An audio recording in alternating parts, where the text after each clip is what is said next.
మిత్రులు, కళాకారులు అందరికీ ఎర్రని దండాలు. 50 వసంతాలు పూర్తి చేసుకోవడం అంటే ఒక అరశతాబ్దం నడవడం, నడిపించడం, సవాళ్ళని ఎదుర్కోవడం, జవాబులు సాధించడం మాత్రమే. అలా లేని సంస్థలు ఎంత గొప్పమైన శక్తివంతమైన అది ప్రజలలో లేకపోతే వాటి కదలికలు పెద్దగా కనిపించవు, వినిపించవు. కళారంగం ఎప్పుడు కూడా ప్రజలది. ప్రజలే కళాకారులు. ప్రజలని చైతన్యపూరితమైనటువంటి భావజాలంతో ఆ కళలని మరింతగా ప్రజా అధీనం చేయడమే మన కర్తవ్యం. ఆ రకంగా ఇవాళ పాటలతో కవాతు చేశాం, కళారూపాలతో మార్చింగ్ చేస్తూ వచ్చాం. ఆ కళాకారుల ఆహార్యం, వేషభూషణలే కాదు, వాళ్ళ కదలికలు, ప్రతి అడుగు కూడా ఒక గొప్ప కళ, ఒక గొప్ప సాంస్కృతిక వ్యక్తీకరణ.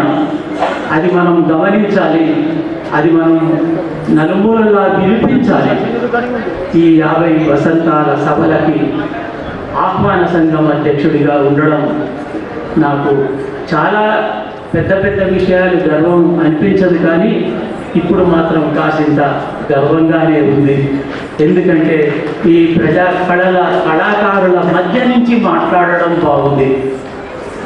చదువుకున్న వాళ్ళని ఏరుకొని ఏర్పాటు చేసే సంస్థల కంటే ఈ అరుణోదయ తన కళాకారులను తాను ఆ మట్టి పొరల నుంచి, మట్టి మనుషులని ఆ వజ్రాలను చేసినటువంటి ఘనత అరుణోదయకే దక్కుతుంది. కాబట్టి అరుణోదయ నిలబడింది, అరుణోదయ నిలబడుతుంది. ఒక శతాబ్దాన్ని పూర్తి చేసుకున్న తన కార్యక్రమాన్ని ఇదే విధంగా ఒక వారసత్వ సంపదగా రాబోయే తరాలకు అందిస్తుందని నేను భావిస్తున్నాను. ప్రజలని కళాకారులను చేయాలంటే ప్రజల దగ్గర నుంచి ముందు నేర్చుకోవాలి. నేర్చుకొని ఎవరైనప్పటికీ కూడా మహనీయులు, గొప్ప గొప్ప సంస్థలైనప్పటికీ కూడా వాటికి చాలా పరిధులు ఉంటాయి, పరిమితులు ఉంటాయి, సంకుచితాలు ఉంటాయి. ఆ సంకుచిత పరిధిలోనే అవి ఎండిపోతాయి. జీవజలం లాగా అవి ముందుకు సాగవు, అది దాహార్తిని తీర్చవు, అది సమాజ అవసరాలని కూడా తీర్చకుండా ఉంటాయి అని నేను అనుకుంటున్నాను. ముఖ్యంగా ఈ సభలకు చాలా వందలాది మంది మిత్రులు వాళ్ళ సహకారం ఇచ్చారు. వాళ్ళ పేర్లు ఉన్నాయి, వాళ్ళ సహకారం ఉంది. ఆ సహకారంతో ఈ మహాసభలకి రూపకల్పన జరిగింది.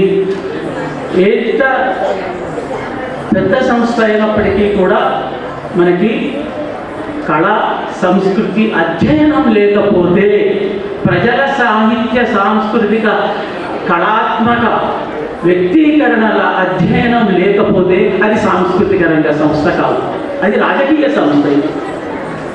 మనం రాజకీయ సంస్థను నిర్మిస్తున్నామా, కళారంగ చరిత్రని ముందుకు తీసుకుపోయే విధంగా, ప్రజలను చైతన్యపరిచే విధంగా సంస్థను రూపొందిస్తున్నామా అని మనం ఒకసారి ఆలోచించుకోవాలి. ఈ సభలు చాలా తెలుగు సమాజాల్లోనే కాదు, దేశంలోనే ఒక ఇంత సీనియర్ విప్లవ సంస్థ, విప్లవ సాంస్కృతిక సంస్థ ఒకటి కావడం నేను ఆనందిస్తున్నాను. దానికి ఇక ముందు మరింత రాశిలో గుణాత్మకంగా దీనిని ముందుకు తీసుకుపోవలసిన అవసరాన్ని ఈ 2 రోజుల సభలు చర్చించాలని, ప్రతినిధుల సభలో మనం మేనిఫెస్టోని మరింత శక్తివంతం చేసుకునే దశగా, మరింత పదులుతేరే విధంగా దీనిని రూపొందించుకోవాల్సినటువంటి అవసరం ఉంది.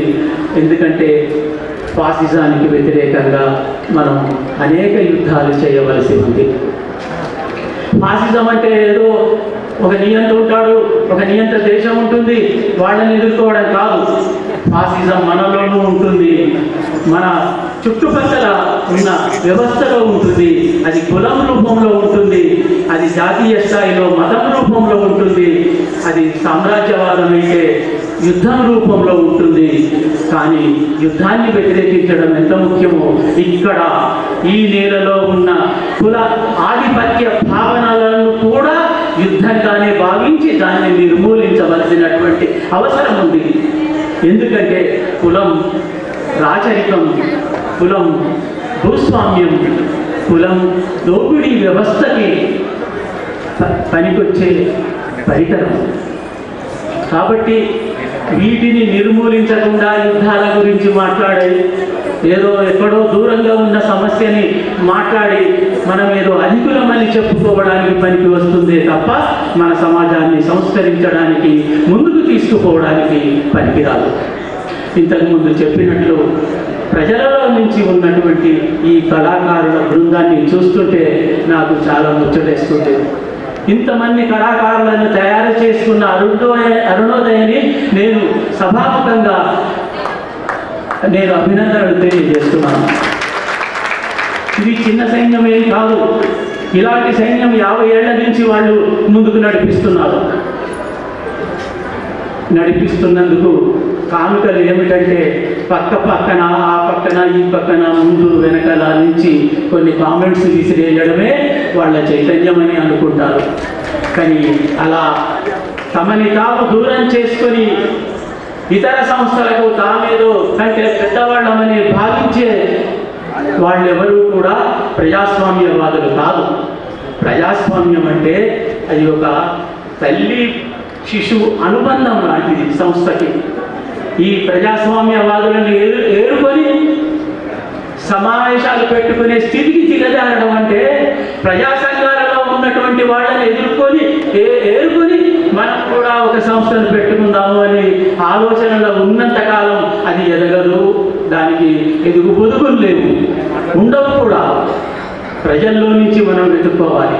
అనేక రకాలైనటువంటి భావజాలాల నుంచి, నైపుణ్యాల నుంచి, వృత్తి ధర్మాల నుంచి వాళ్ళు చెప్పేటువంటి ప్రజాస్వామ్య భావనని మనము కళారూపాలుగా చేసి వదిలిపెట్టాల్సిందే.